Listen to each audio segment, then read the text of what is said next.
So this is part C of the Kudilar television channel being broadcast only on the internet, online from London, within quotation marks, UK, on Wednesday the 12th of May 2021.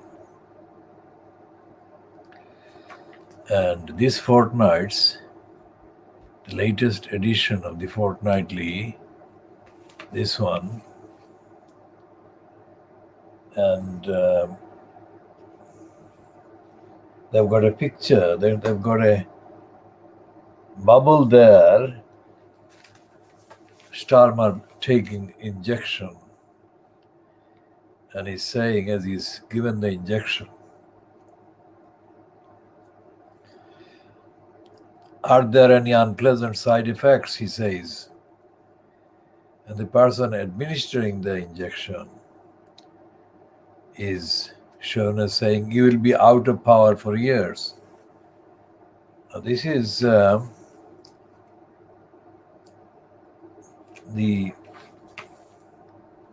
private lie which is getting worse.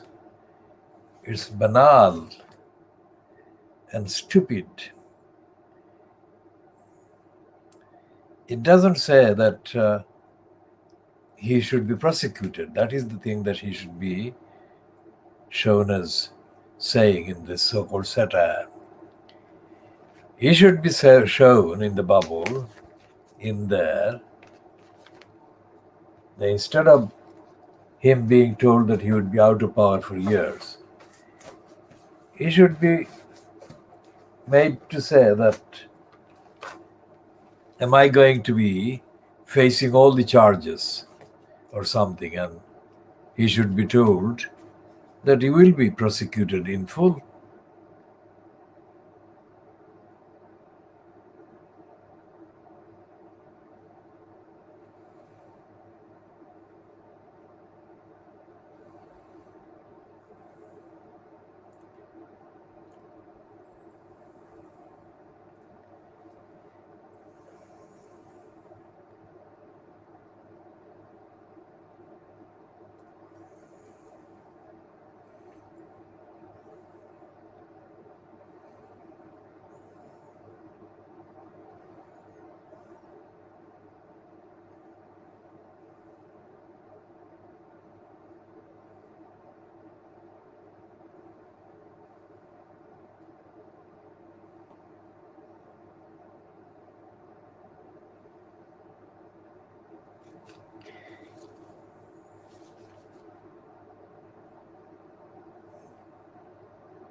And there is an admission in the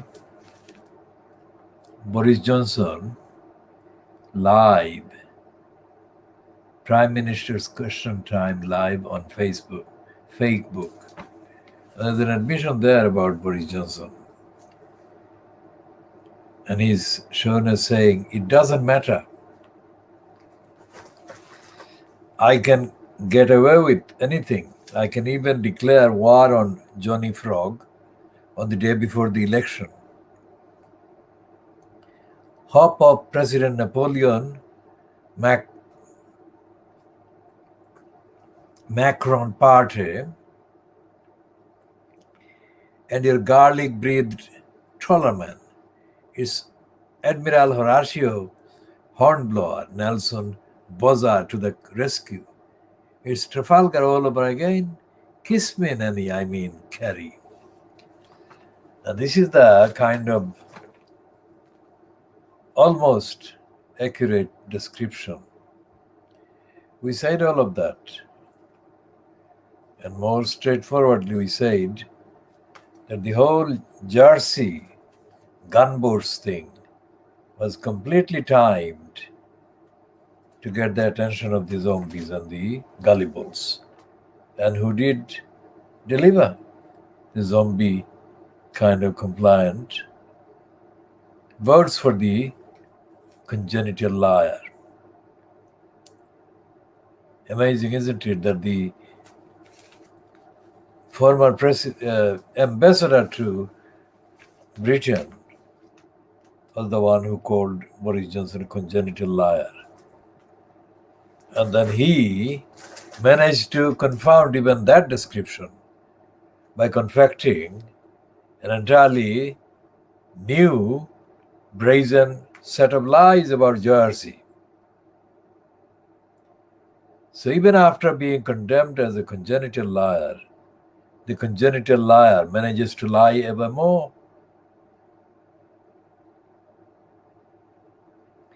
Now here in the Rotten Boroughs kind of page, there is a column about the crooks in Croydon Council. And the crooks in Croydon Council have managed. I mean, how do they? It's not just Boris Johnson who behaves as if he has impunity and is allowed to behave as if he's got impunity. The depth of and the spread of corruption in councils is staggering. This Catherine Carswell, she is now chief executive at Croydon, the Crooks Council. Of course, she is an interim. Now, she is the serial interim chief executive, this Catherine Carswell. The very fact that she even manages to be interim anything shows that there is no accountability, there is no honesty, there is no responsibility, nothing. I mean, one of the most crooked local councils, Croydon, has got one of the most dishonest and opportunistic serial interim chief executive appointee, Catherine Carswell. And she has been hiding the fact and hiding the truth, suppressing the truth about Croydon's massive corruption and criminality. Now, the fact that she is featured in this piece in the Private Lie, dated the 14th of May, that is just 10 days, 8 days since the so-called referendum in Newham, where the liars managed to concoct a kind of stage the bogus referendum, and they said that the voters have voted to retain the mayor system. It's there that Carswell was appointed interim chief executive by Roxana Fiaz in 2018. We shall be giving a longer description of Catherine Carswell and why she embodies the corruption of local councils in England.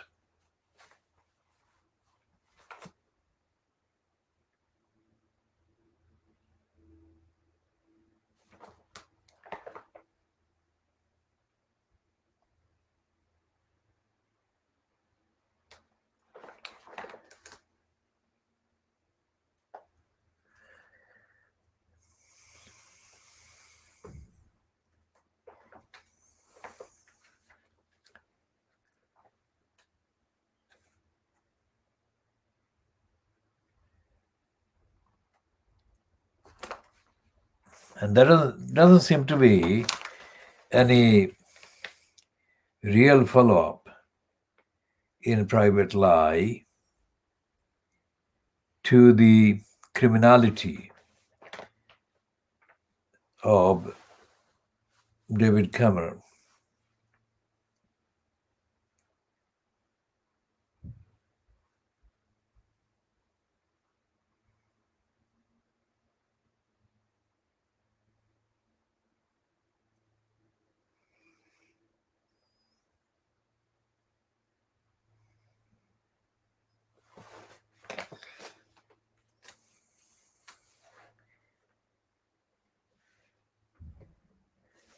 And of course, the item that is doing the rounds on the online news outlets today is most likely kind of sourced from the private lie, this first one, flat broke, that Boris Johnson has been sent a county court bill.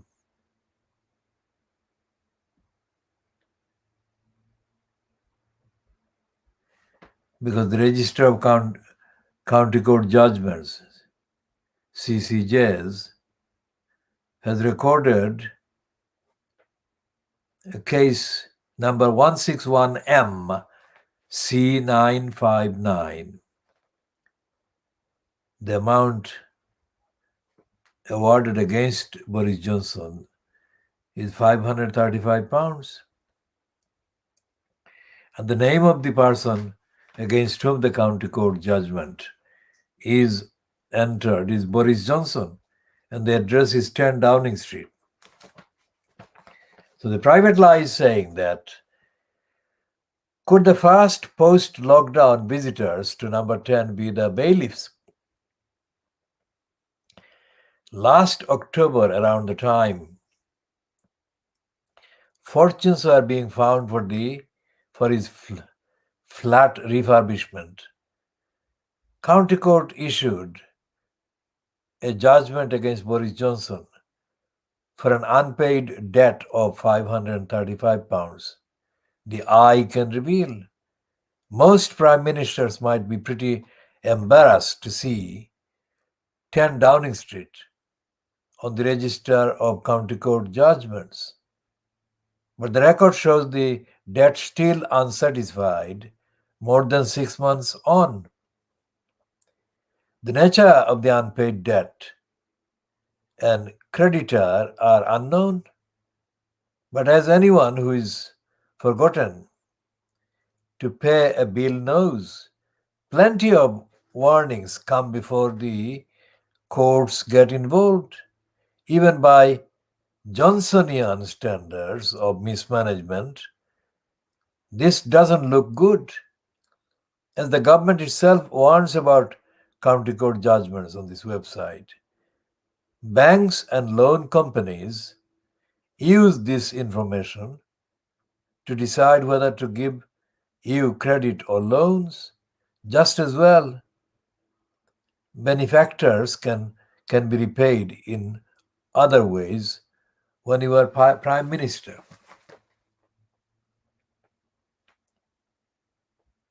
And there are other items, but the essential point we make about the role that Ian Pissoff is making private lie play, it is not critical at all. This is completely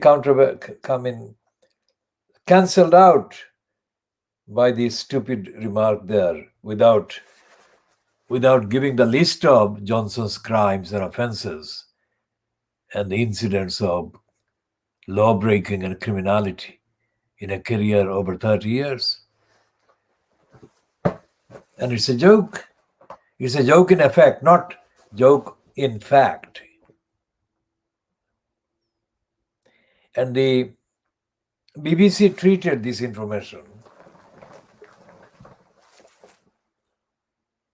by diverting attention from the gravity of Johnson's kind of illegality, law breaking, flouting of the law, and dishonesty, by running an item online about what does CC, County Court Judgment, stand for and what is the implication. That's not what the BBC should be saying.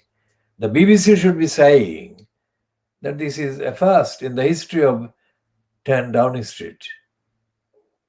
And it should be something that should be used and added to the list of kind of misconduct and criminality and negligence. Because although the county court judgment itself is not in the category of crime, but all the surrounding behavior by Johnson shows that crime has been committed as well, because that must be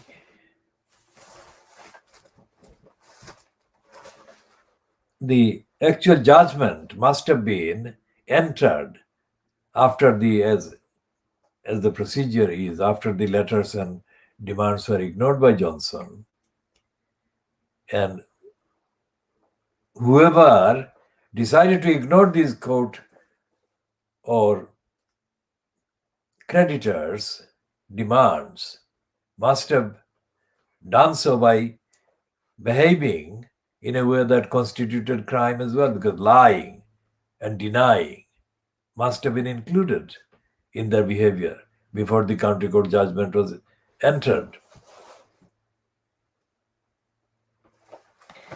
We said earlier about the item in the Financial Times. Let's go back to the item that was yesterday. The London libel and reputation management. We said we shall go into more of that. Now look at this. This is county court is a court. And Johnson is neglecting the county court. And he is the one who is named as the debtor, as the person who owes money to somebody. So that shows that the actual operation of the court system, we have been saying that the court system is within quotation marks as well, because it's not a fit for purpose system. So the court bureaucracy, it doesn't work. It's not competent itself. Because what kind of court is it that actually enters that kind of judgment against Boris Johnson without making that public and making that action as illustration of Johnson's defiance of the rule of law and the Constitution and all the other things? It is not somebody who is unknown or the address an obscure one. It's the most widely cited address in all of this country, number 10 Downing Street. And it is the official headquarters of the Prime Minister of the country at the time. So there is nothing in the legal court system bureaucracy that actually looks at the behavior of the people, including the likes of Johnson, in the context of the duties that they owe to the country. I mean, if you can't even pay a £550 bill, it shows that he's not fit for purpose, because there is no shortage of money in the government, and there is no shortage of money in terms of people being available to pay him money, donate money at the as this whole refurbishment bill has been about. So he is behaving worse. He is behaving worse than the worst unfit person. And he is the Prime Minister. So what can be said about the judgment, about all the increased powers for the police to stop and fascistly impose fascist bans on demonstrations and protests? I mean, who devised that? And how fit is Johnson to judge whether there is a need for increasing powers to be given to the police? Well, the police are increasingly being exposed as a force or as a number of forces, as having abolished most of the crimes and most of the duties that they used to have before, without any evidence of the police powers being examined by Parliament thoroughly, or whether the Parliament has had any say whatsoever before the police started behaving illegally. There are dozens of areas of policing that are unfit for purpose. So instead of looking at that unfit for purpose policing and repairing those, Johnson is making the policing more unfit for purpose. And he is unfit. I mean, it is the kind of thing that is evident and represented and is typified by this bill, bailiff's kind of bill, the county court judgment, is more incredible and more fantastic than would be the contents of a fiction, a work of fiction or works of fiction.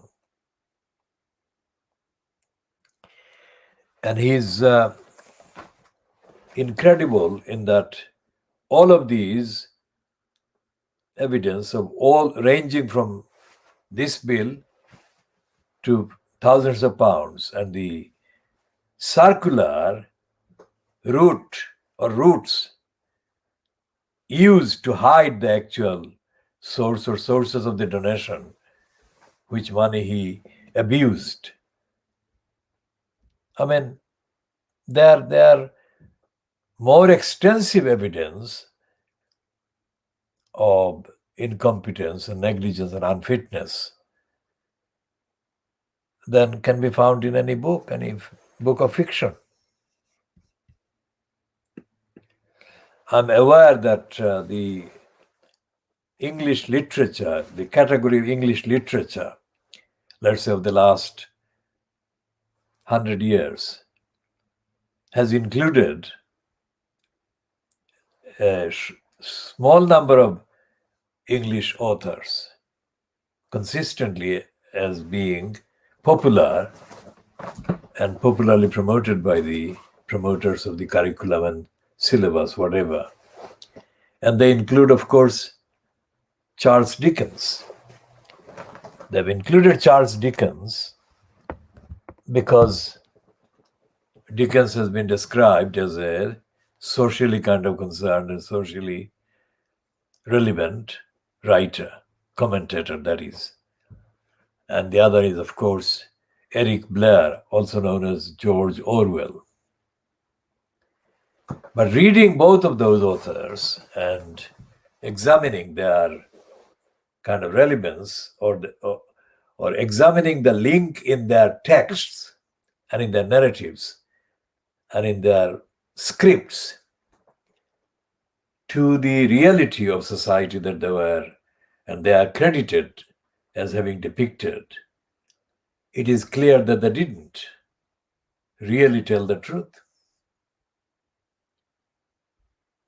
Charlie Chaplin is different. But Dickens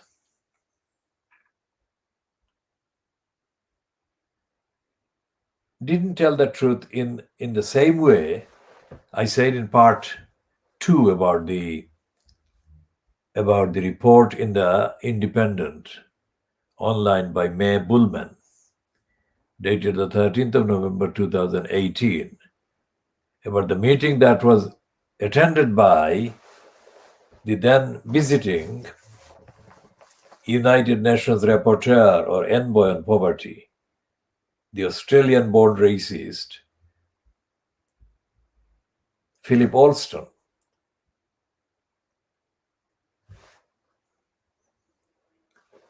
And I said that Philip Alston, when he finally published his report about Britain, a few months later, he lied. And despite the fact that he himself lied and understated the individual and institutional corruption at every level of the UK, local councils, other agencies, and in Parliament, he underplayed. He didn't criticize the British agencies and institutions sufficiently rigorously, anywhere near rigorously, let alone truthfully. So he didn't actually deserve to be condemned from a perspective of his belonging to the same mentality and mindset as the conservative, as the right wing, and the bourgeois, likes of the Guardian or the Independent. May Bullman, for example, as I said in the part B, that May Bullman's piece, full of evidence of trying to make pretexts, make excuses for the cruelty of Neom Council employees and Neom Council's regime.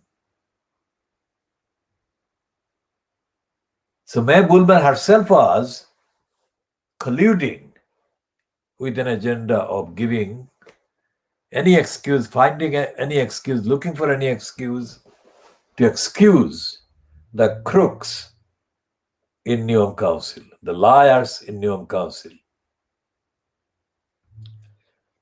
So Philip Alston, when he wrote or authored his final report about the UK, he was accommodating of the UK institutions. And he, Philip Alston, being the appointee of the United Nations Secretary General, should have known, and being the kind of law academic or legal academic at the New York University, it would have been justifiably expected of him to be familiar with the various founding aims and purposes of the United Nations, one of which has been followed up by other declarations, international treaties, etc., especially by the European Convention of Human Rights, ECHR, which has been replaced in name, but in terms of the name, it has been replaced, but its contents remain unchanged. And they are actually derived from the founding declaration of the United Nations. Founding declarations of the United Nations are very important in terms of international kind of relationship among states and amongst people. But the United Nations is actually, well, it operates as an association of nations. That is to say, nation states, not nations like the ancient nations of North America, all these people that are broadly called American Indians. Those nations have been obliterated by genocide done by the Spanish, the British, the English, who massacred and raped and plundered all these places and countries that are now part of the United States of America and Canada. Those nations are not represented in the United Nations. Despite that limitation, the United Nations founding declarations are unique instruments, that is to say, documents of international relationship that have been very rare in international relations, indeed, up to and until the foundation of the United Nations organization. For that reason, I have always believed that despite the comparative quality and content of the founding declarations of the United Nations organization, which start by saying that the inspiration, the motivation for the founding of the United Nations was to avoid anything like the wars that had just happened, wars caused by the Nazis. So, on many key kind of grounds and criteria, the United Nations declarations are very significant in the history of humanity. Rarely had there been anything like that on an international scale that the United Nations Foundation or the founding of the United Nations actually represents. So this is something that should have been really on a day-to-day basis treasured and treated with respect and real compliance for the sake of humanity, for the sake of peace on the planet. This hasn't been done, and the fact that it hasn't been done is evident in the continuing wars that are being waged by the members of the Security Council. For example, when Tony Blair colluded with George W. Bush, both the countries they represented or abused in their representation in the attack on the Afghan people and the Iraqi people. They were violating United Nations declarations. So when the actual evidence is looked at about the extent of poverty, the extent of deprivation, extent of lack of access available to the most vulnerable people in the most kind of low income category in the UK, it can be seen that they are being pushed into those positions, kept into those positions by agencies and individual decision makers in the UK, breaking the requirements contained in those United Nations founding declarations and associated other similar declarations, including the Human Rights Charter or conventions. But Allstone produced a stupid, ignorant report for a law professor. He didn't actually explain or relate to the facts by following the framework that had already existed and was contained in the founding declarations of the United Nations. Why am I saying that? Because that is the due process, if you like. That is the way to deal with any issues. If there are declarations, if there are kind of contents of the declarations that are subscribed to by a signatory country, what is called high contracting parties, it's a mouthful of an over-exaggerated kind of bourgeois description of a member state.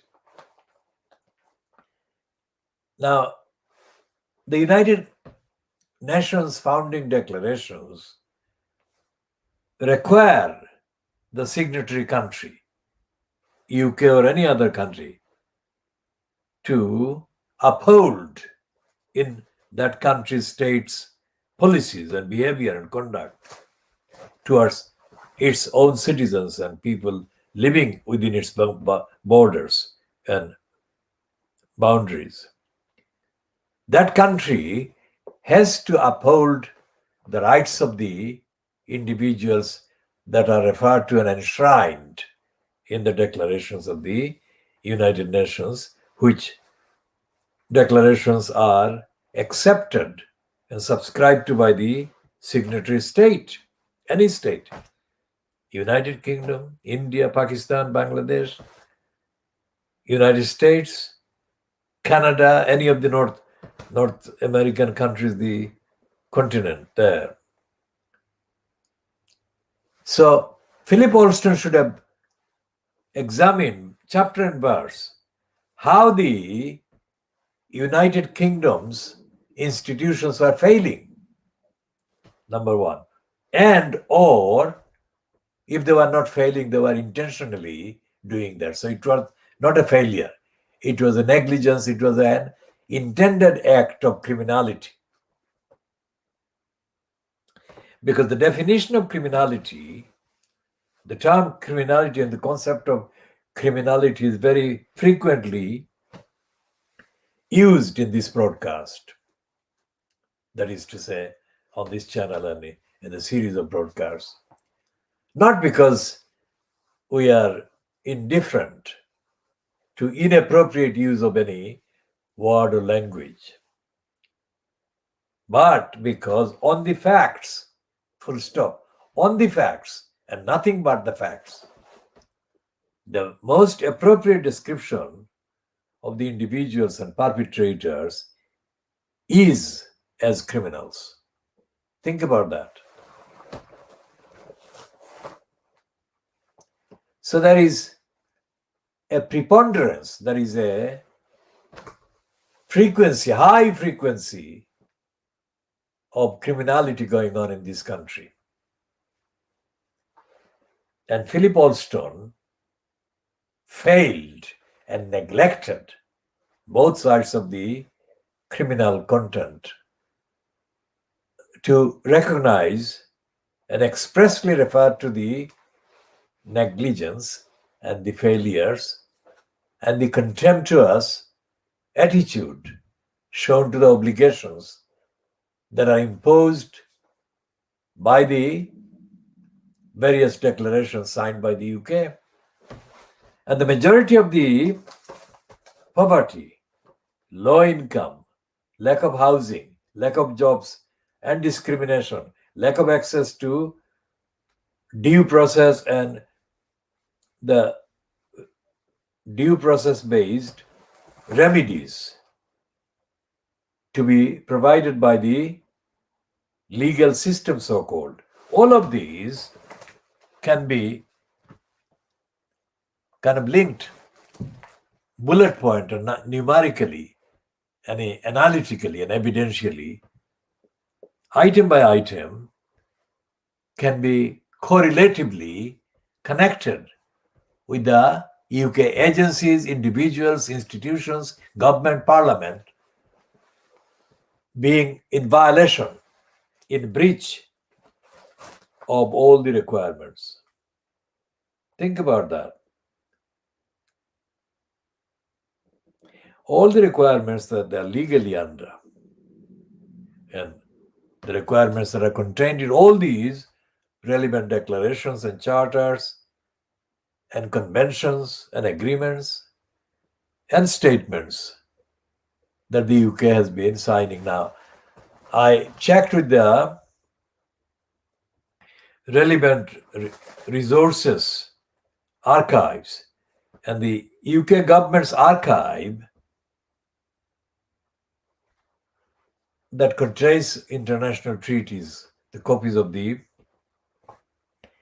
international treaties and charters, etc. And it says literally thousands of separate documents and instruments are contained in the archives.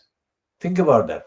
Thousands, not thousands of words, but thousands of separate instruments, charters, declarations, agreements, conventions are contained in the archives, which are based on the United Kingdom signing all these thousands and thousands and thousands of archived items, which means that creating poverty and discrimination and deprivation in the UK at any level is against the law.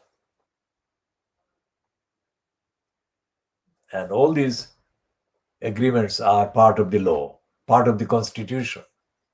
Now, to those who may say that, well, there is no written constitution in Britain, of course that is true.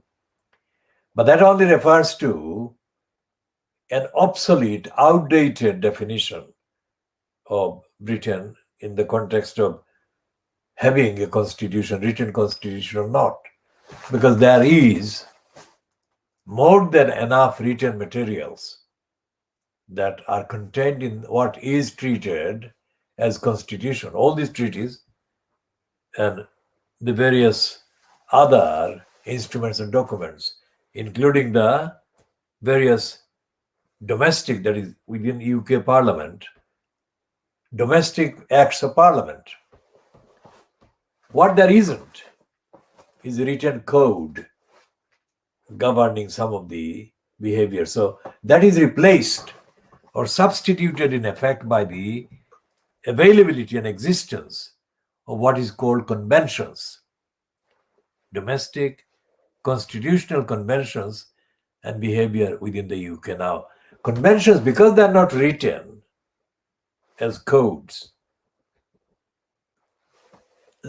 create disputes and disagreements about whether a particular convention asserted as a convention by one party is a convention in exactly the same way as seen by the other party. Therefore, there were two major challenges through the Supreme Court about Brexit. That is because there is no constitution, a written constitution. But then, as the proceedings took place, it was made very clear that despite the fact that there was no written code of conduct in terms of constitutionality, there were enough precedents, recorded evidence of the previous decisions in the particular field, that is called precedents. And precedents is related to precede, that is previous to the particular time, temporal point when the decision is made. So a lot of the contents of the proceedings before the Supreme Court about the two Brexit challenges showed that although there was no written constitution, there was enough written materials that can be and have been treated as being part of the written constitution or the practical constitution in action. So when I'm still talking about the United Nations rapporteur, Philip Alston, remember, so this whole discussion should be seen as a very wide-ranging evidential discussion and analysis of the failures and failings of all the segments and all the components in the issue that we are discussing, issue of the poverty and deprivation and homelessness and hunger in Britain, as reported by the particular expert appointed by the Secretary General of the United Nations. This particular expert was the Australian-born and racist Philip Alston, whose main latest appointments have included being in the Faculty of Law at the University of New York in America. Now, being a law professor, law academic, I mean, it's the simplest of assumptions, would have meant that he should have been aware of what I have just summarized about the context and the application of the United Nations. But he showed no such awareness. So if he is a professor at the university, professor of law at the University of New York, what does that make me? That I have been representing wider and deeper and more up-to-date analysis of the law and the legal scope than he ever came anywhere near to even showing awareness of. Why am I saying this? Because every issue like the poverty and hunger and deprivation that exist in Britain at various stages, put together as an issue, but it has got various parts, can be explained. Social issues can be explained by examining the behavior of the main decision makers. What I'm saying is that it is possible to end a wrong kind of tendency or a wrongness in the culture of a country or a society by applying all these options, solutions that are contained in the declarations and charters and conventions and agreements. So, what Philip Alston did, he did publish a report, but he didn't provide the solution. And the reason why he didn't provide the solution is because he culturally belongs to the dominant Anglo-Saxon origin people who are in control of the power in Britain at various stages. And this is despite the fact that the likes of Roxana Fayaz are not members of the Anglo-Saxon ethnicity. And that is because, although she is in post as the elected mayor, Roxana Fayaz is a mental slave and a stooge who doesn't know these things, the things that I have actually explained and updated on.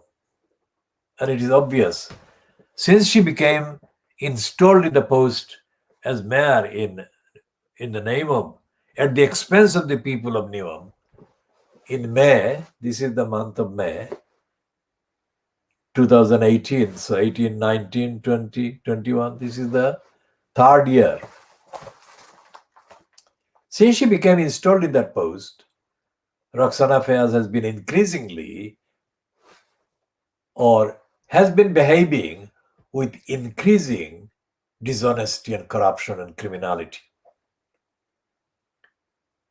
So when Philip Alston, the United Nations Secretary General's envoy on poverty and hunger and homelessness and so on, submitted his report of these issues and these problems in Britain, he should have examined the role, the mentality, the background, the context of there being a mayor and what the remits of the elected mayor was, but he didn't.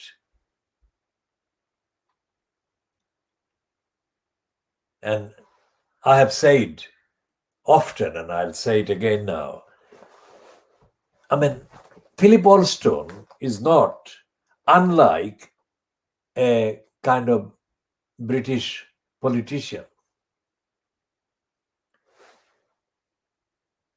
So he may know of wrongs in the system, in the institutions, but he may refuse to share that knowledge publicly.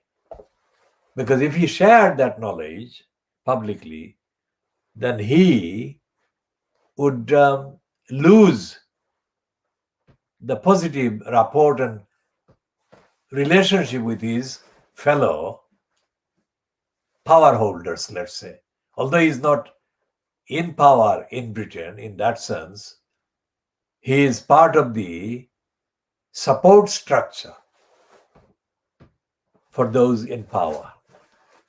Support structure is intended by me to mean that an audit, he was like doing an audit. And his report is treated as a kind of clearing of his kind of subject, let's say the UK government, UK state, being cleared of any wrongdoing, innocent. And that is a structural endorsement, intellectually, of course. So that's what he was doing. As they say, Alston wasn't there doing the inquiry and publishing the report to rock the boat. He wanted the unjust, unfair, corrupt, and in the context of much of deprivation and poverty and lack of income and low income in Britain, racist colleagues. So most of the response to Alston's report on the United Kingdom were not hostile because he didn't actually tell the truth. So those who commented found that he didn't actually expose them truthfully to the wrath, to the anger of the victims and anger of the campaigners for justice. So he was one of them. That is how they mostly saw him. And most typical of all of them is The Guardian, which has published several items about Alston's visit to the UK approvingly. And as I said, this is world exclusive diagnosis of Fleet Street. When I say that, I include, of course, as I have been showing, my personnel roles at relevant times with various participants in Fleet Street and agents of Fleet Street and agents of government, etc. So this Mae Bullman has maintained her silence. When she published that report on the 13th of November 2018, after that report, I contacted her and I gave her information about poverty, hunger, etc. in detail.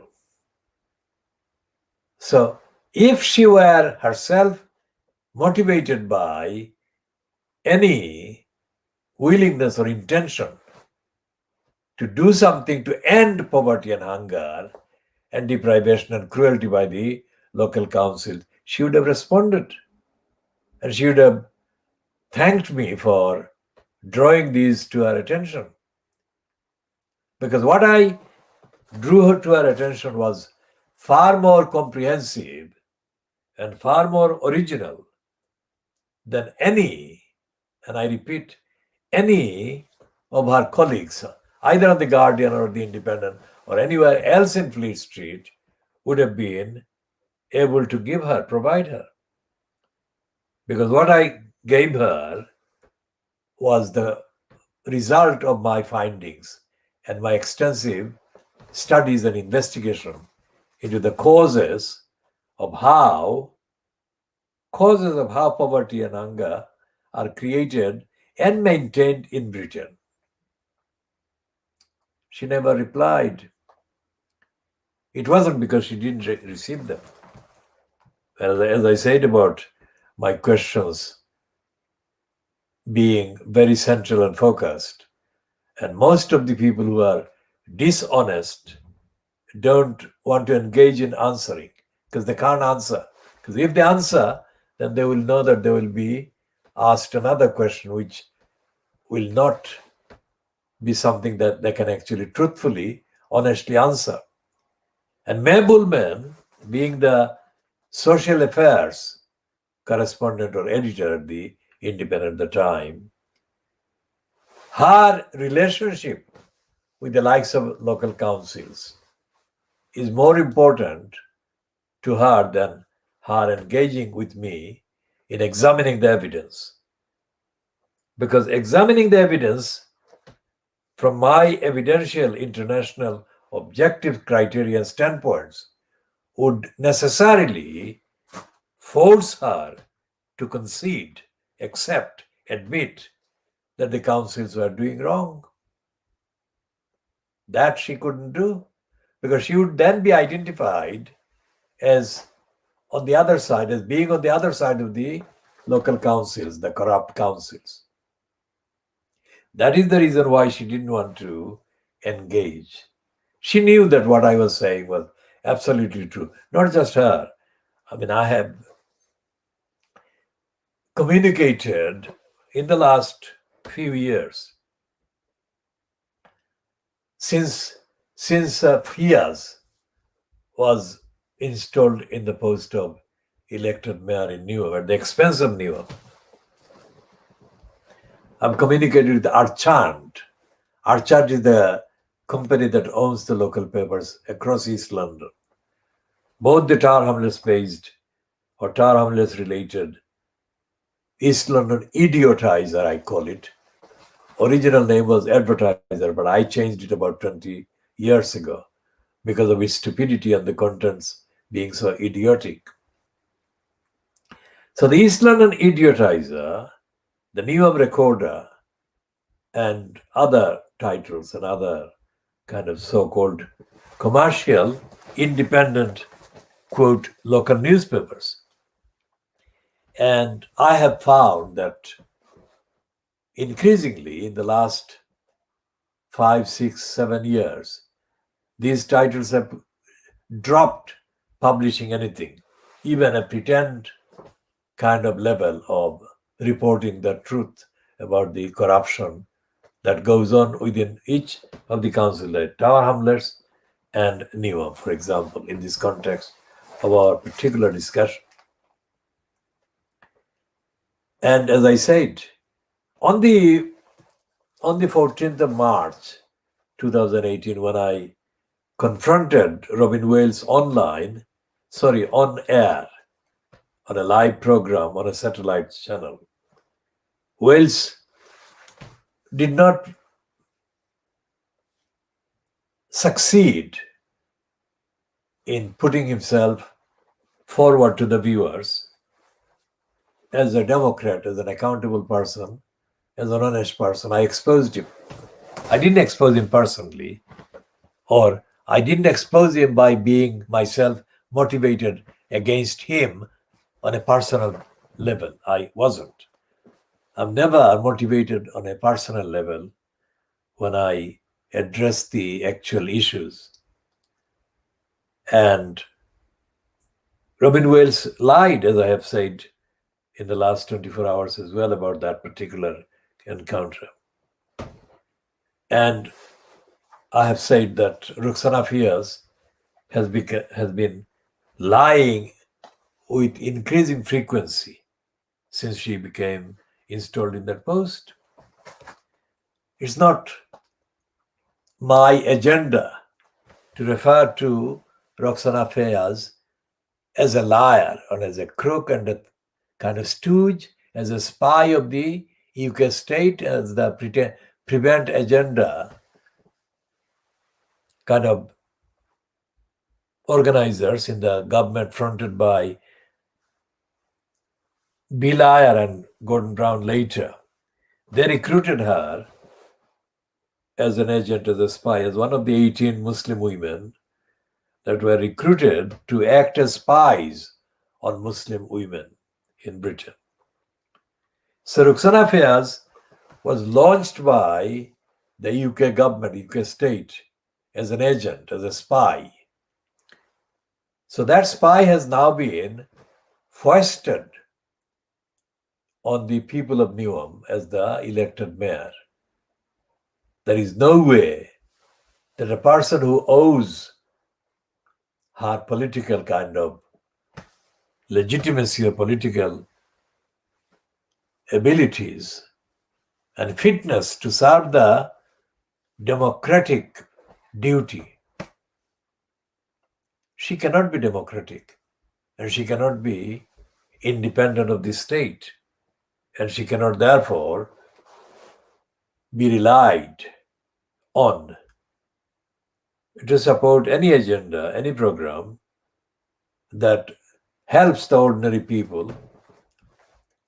And most certainly, she cannot be expected to do anything to harm or hurt her. What is the word in the vocabulary of spying? Her handlers, people in the state machine that control the operation of the various spies and agents. So Ruxana Fias is an agent of the British state. She was an agent long before she became a candidate to replace Robin Wales. So when she apologized at that meeting on the 12th of November 2018 and witnessed by Philip Alston and reported on the 13th of November 2018 by May Bullman in the Independent Online. She did that within the safety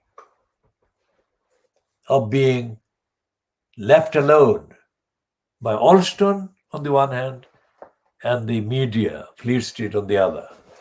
Because when she was launched as a possible replacement as a Labour Party candidate for the post of the elected mayor at the expense of the people of Newham, she was promoted by the Guardian, the Independent, and others of their ilk with the kind of hype that she didn't deserve based on the evidence of her record as a person related to the council. She had no record. She didn't have a record and she didn't have any kind of background. As I said, her being a spy is not a background in democracy. It's a background against democracy. So when Philip Alston agreed to hold the meeting or attend a meeting in Newham, he must have known enough about Rukhsana Fiaz to feel confident and comfortable in attending. So there is no criticism of her or her likes in his final report about the UK. And in that omission or leaving any reference to the role of the mayor and the corruption of the council, Philip Alston, although he was supposedly publishing a report about poverty, he was not doing anything against poverty, because the poverty is created by the likes of Fiaz and the likes of Wales, the likes of other elected mayors and elected councillors and their full-time employees in place. That is, in addition to that, Philip Alston didn't talk about the court system, the court bureaucracies. Now, I have spent more time, so far I've spent much more time in studying laws. And I have spent more time in challenging legal status quos. So therefore, my experience, my record are based on practicing legal advocacy over many decades and in settings, in situations that are very widespread and diverse. That is to say, I have done this within court systems and I have done this outside of the court systems. But the main theme has been following. Following meaning studying, examining, not following like going after without questioning, but analyzing, examining the contents of the laws and their relevance and their impact and the role of the people who make the decisions.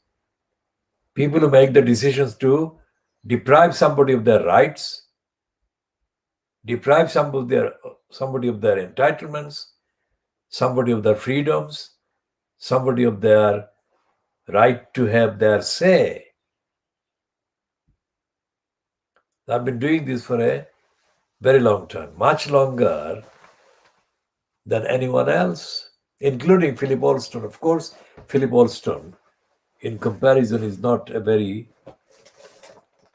substantial figure because of what he has done and what that shows about his limitation and his capacity. I've dealt with people who are more experienced than him, including, as I said, I've dealt with and I've diagnosed people of the type represented by Neuberger, who has been president of the Supreme Court. And I've diagnosed him out of existence, if you like. I've exposed the president, former president of the Supreme Court, as another liar. Okay, so when Philip Alston published that stupid report, which wasn't critical of the UK really, as I have just explained in the last hour, the person in post at the time, just installed in that post at the time, was Amber Rudd. Amber Rudd had been Home Secretary. Before that, when Theresa May became Prime Minister, Theresa May appointed Amber Rudd as the next Home Secretary.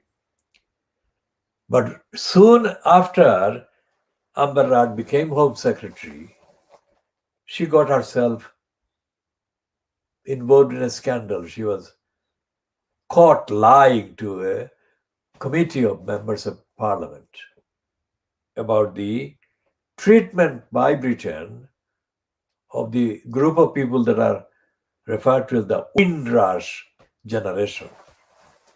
Windrush is the name of a ship. Empire Windrush is the name of a ship which was used by Jamaican immigrants to travel to the UK, landing at the port called Tilbury in Essex. So they are known as the Windrush generation.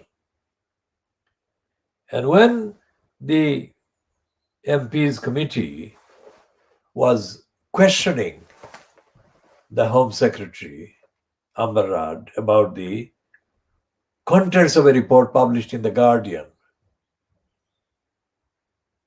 about the Windrush generation people being abused by the Home Office in Britain, she made dishonest, inaccurate response, which were then shown to have been dishonest and misleading. On that basis, and because of the heat of the controversy created by the findings in the report published in The Guardian, she was immediately after that forced to resign. And she was not a member of the cabinet for a while, until Esther McBee, who is a right-wing reactionary conservative, who was appointed Secretary of State for the DWP, which is the department that I have named deprivation, want, and poverty creation, which is what the DWP does. It shouldn't be, but it does do that. So when Esther McBee was herself exposed as the DWP Secretary of State as having lied to a government official, she was forced to resign. And within a short time, within few minutes, Theresa May's government announced that Amber Rudd would become the new Secretary of State for the DWP. And it was shortly after her appointment as the Secretary of State of the DWP that Amber Rudd was asked to respond to the first report by Philip Alston about poverty, deprivation, and so on.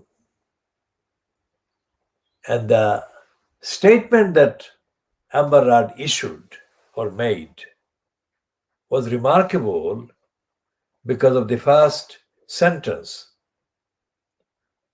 And the first sentence was not about the evidence or about the facts of what Alston was very modestly claiming was the case in Britain about the state causing poverty and deprivation, etc. Amber Rad should have referred to all the United Nations declarations, charters, conventions, agreements that the UK actively subscribes to as a signatory and has been subscribing to since the founding declarations of the United Nations organization itself. Instead of doing all of that, Amber Rad made a statement which is pathetic in its ignorance and its stupidity and its contempt against the people in low income, in hardship, in hunger in Britain. She said, I reject. And then she followed the details about Alston. Now, this is a woman that keeps appearing under the guise of being a moderate conservative, not an extremist conservative, not a right-wing conservative. Now, can you imagine? Can anyone with any common sense work this out? This issue of this magazine, whatever the kind of failings and inadequacies, I'm just referring to this strictly as a reference. The Amber Rad is referred to this one as having, wait for it, 9 separate jobs at the same time. She has got 9 jobs. Just try to work it out. What kind of energy does a single person have to have in order to them having really the time or the energy or the kind of inclination to do 9 jobs? 9 jobs simultaneously. That is to say, she is holding these posts all at the same time. She may attend to them different times of the week or month, but she is holding them all at the same time. And what kind of networking does that show she is benefiting from? I mean, to be able to get even one job is hard enough. And to get 9 jobs, think about the enterprise that she must maintain. Who are the people that are aiding and abetting her in getting hold of 9 jobs and then keeping them all paid?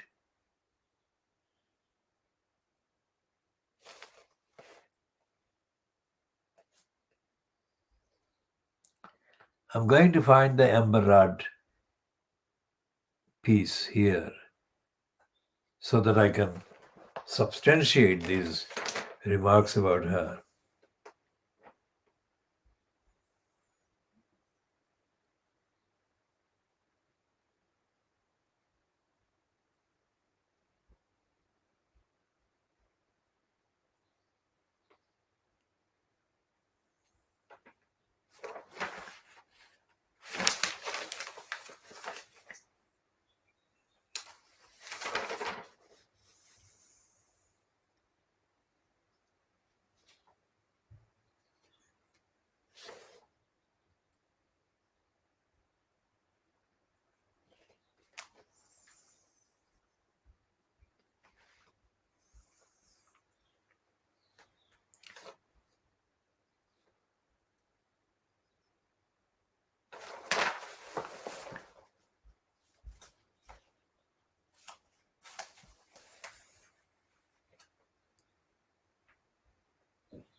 Amber Rudd said that she rejects Philip Alston.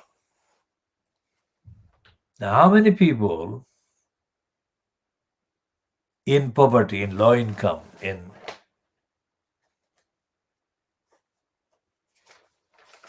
homelessness have got even one job? Now, here is the piece about Amber Rudd. It's Rudd-faced. It's a play on the word to create the fanatical outcome result is red-faced. The trouble with using high office as a ticket to multiple juicy business appointments, that is how it's reading, is that before long, an embarrassing clash occurs. So it has proved for former cabinet member, reading again, so it has proved for former cabinet minister Amber Rudd, whose 9 jobs, the last I reported, include an environmental consultancy role with accountancy consultancy firm EY as the COP26 conference approaches, and chair of the advisory board of Norwegian energy group Equinor, formerly Statoil. Taking the latter post, Rudd said it was a company she had long admired. I mean, that is a stupid phrase to use, but that is what she's been quoted as saying. But EY, a reader of the Private Lie points out, says the Private Lie piece, is auditor of Equinor, checking not just its numbers, but also the sustainability report that is crucial to impressing its Norwegian government owner with its green transformation. This is all series of lies, they're doing. This presents a conflict of interest that would normally rule out a role at a Big Four bean counter for an audit client, cheerleader. So does Rudd keep the EY job? Of course. A spokesperson says she will have no involvement in the audit, and contractual provisions are also in place to prevent any conflict of interest. So that's all right then. That is the comment of the Private Lie piece. So 9 jobs and conflict of interest galore. I mean, she has got 9 jobs. Even if she gets a kind of fraction of the money that a full-time occupation of one of those jobs produces or brings, she will never go hungry. She will never be in arrears, rent arrears or whatever. And she never had, because prior to her contemptuous and contemptible dismissal of the Philip Alston report in 2018 and later, Amber Rudd had featured in a number of private eye issues as being dishonest, historically dishonest, and had been involved in various concoctions and lying about various businesses that she set up with her family. And when she dismissed the United Nations Envoy's report on poverty in the UK, Alston didn't come back, nor did the Guardian, nor did the Independent or anybody else who normally represents or presents a face, a front on their behalf to say that they are against poverty creation, low income, income disparity, and so on. None of them. And remember that time, 2018, the Labour Party in Parliament was being fronted by Jeremy Corbyn, allegedly as the leader. And as I have said about Corbyn is intellectually unfit. He is intellectually deficient and ignorant about most political things, despite the fact that he says he has been in politics for decades, which he has been. But he is deficient in the knowledge that he should have. Most of the things he doesn't know properly. And most of his utterances have been far below the standard and the level of rigor that there should have been. So when he was the kind of fronter in the parliament as the leader of the Labour Party and the opposition, this was the time when Amber Rudd issued the statement against the Philip Alston report. There was nothing. There was nothing that Corbyn actually said, nor had his relevant frontbench spokesperson on the subject to say that mattered, that even registered in the running order of the news programs of the news organizations. Running order is the numbers of schedule, what comes after what. And there was no running order run by any of the broadcasting organizations or by in the contents of Fleet Street, that registered any intelligent, rigorous, legal, constitutional, ethical, caring response by Jeremy Corbyn to the dismissal by the UK government of the report on poverty, etc., that had been published, compiled and published by the official United Nations envoy, Philip Alston. Now, this has been a dedicated discussion about poverty, hasn't it? So let's see what the time is and when we are going to do the next details of the role of the press, Fleet Street, in lying. So we shall check the time and we shall confirm what we are doing.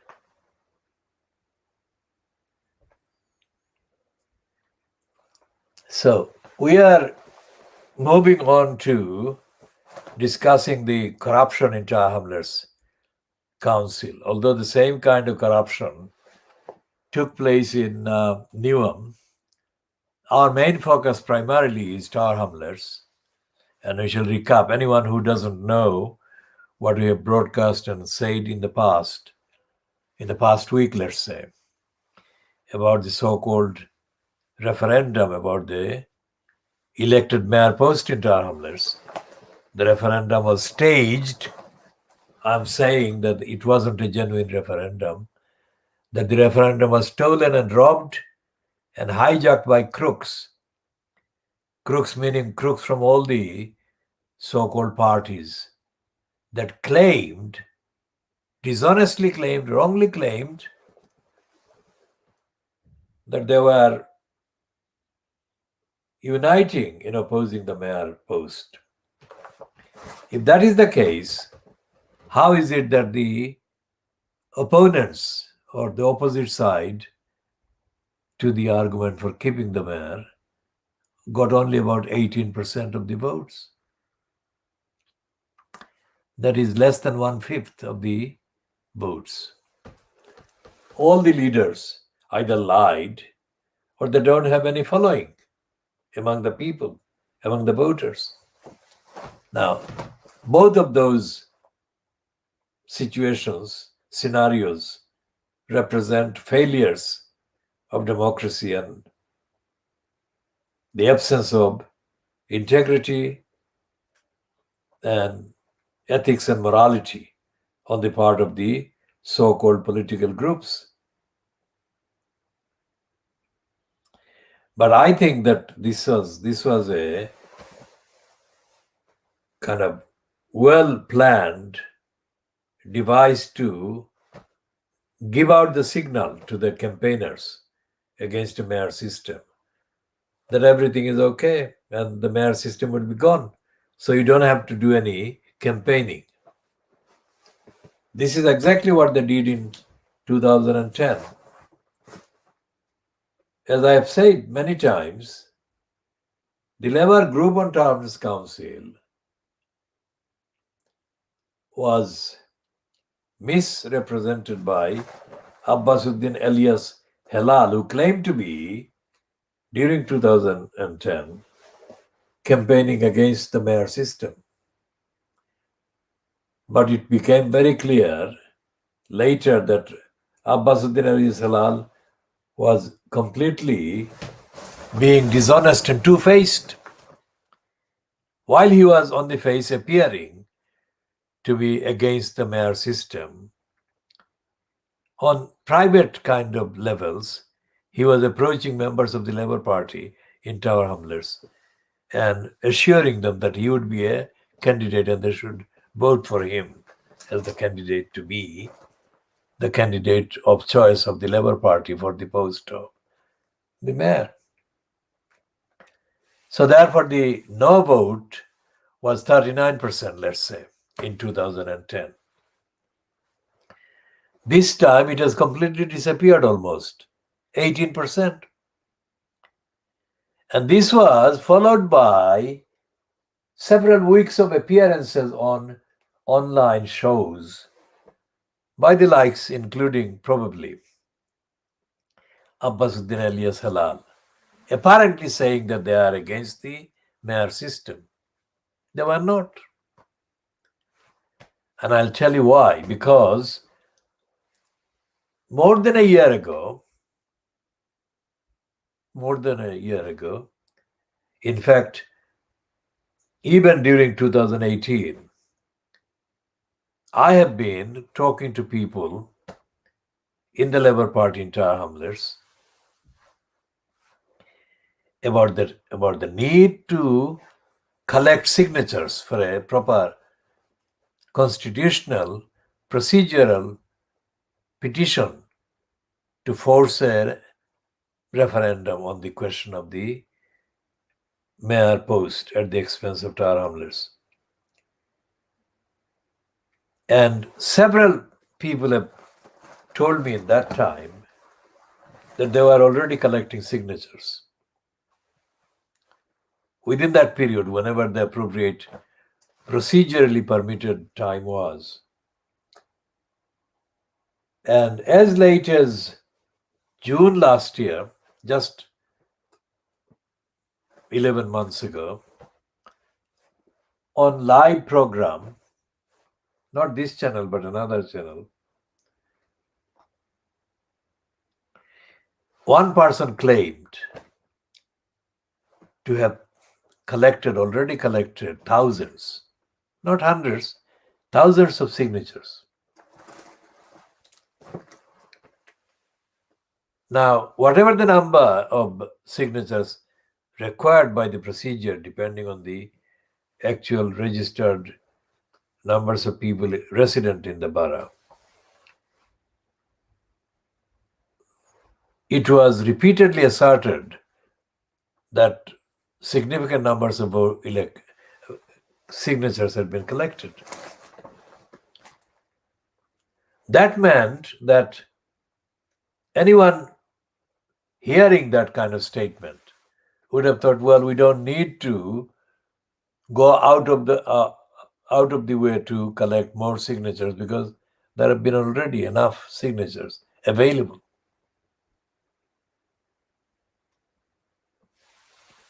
Now, if that was the case, then what happened to those signatures?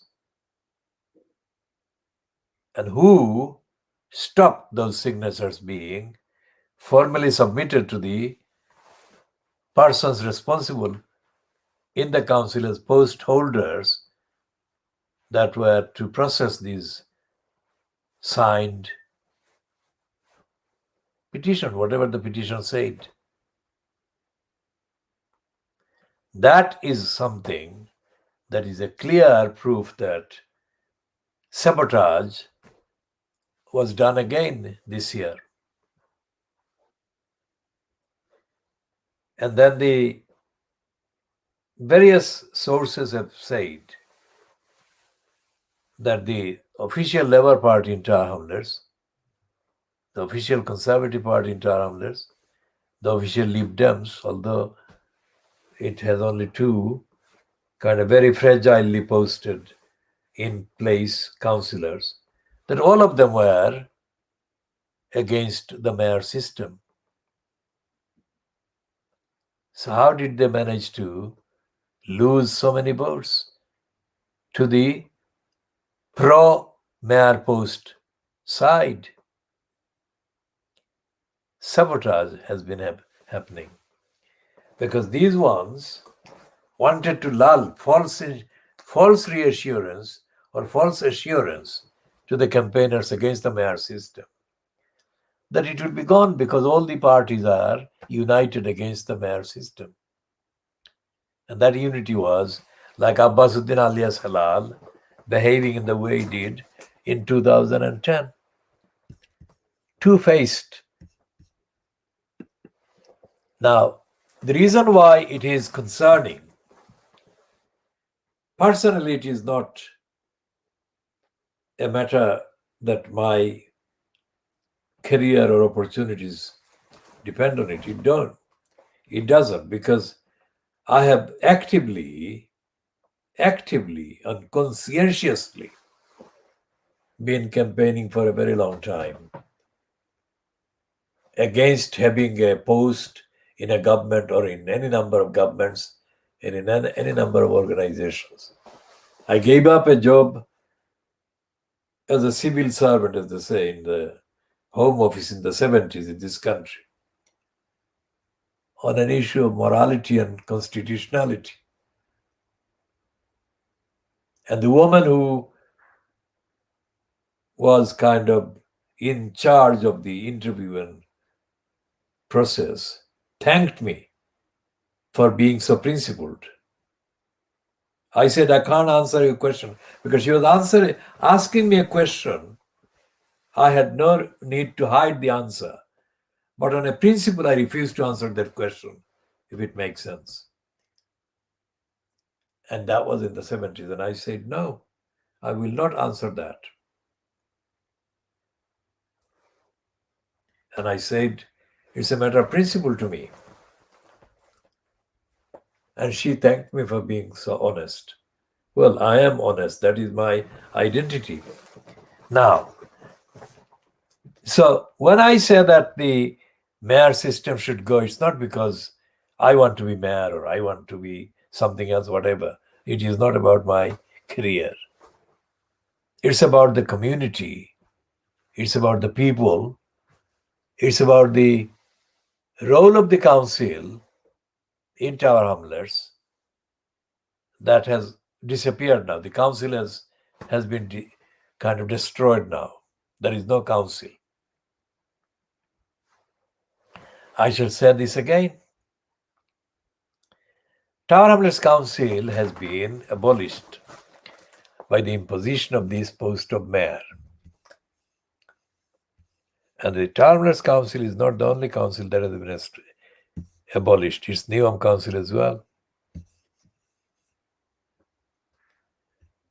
And the implication of that, we have already explained before, but the implication of that abolition of the council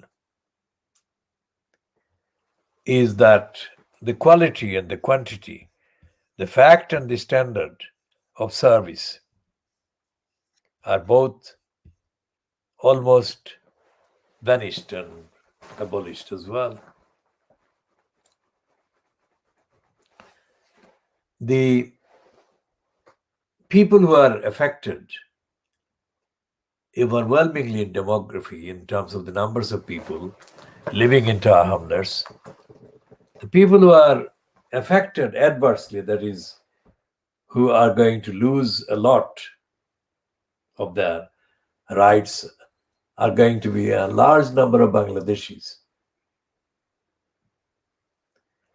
and other people from other backgrounds, from other countries, or who originate from African backgrounds and other parts of Asia are going to lose out. It's not a one-off shopping experience. It's a comprehensive list of every aspect of life and existence in the community.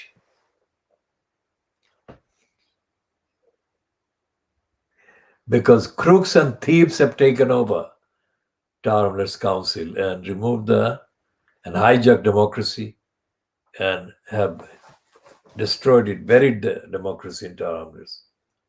What they're doing, they have created a phantom replacement.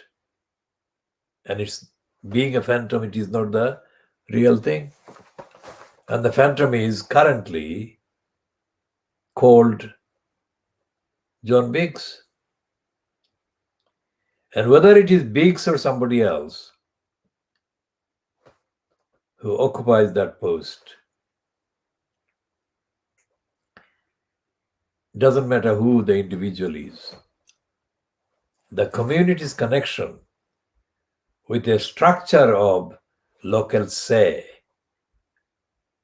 will be totally disposed of, abolished, scrapped, ended. And so therefore, there has to be democracy and there has to be a council answerable to the community. And so therefore, what we are doing, we are working on the details of the activities that we shall be initiating to force the scrapping of this mayor post. And we shall be keeping viewers updated on this issue. And we shall be talking about the four schoolgirls in later edition or editions, and we shall be covering the rest of the papers in later editions. This is coming to just over an hour, I think now. What is the time? 15:20. If we start at 15:20, then this one is 1700 hours now. So 15:20 and 16:20 was 1 hour. So it's just 1 hour and 40 minutes, is it? Let's see. This is 1700, so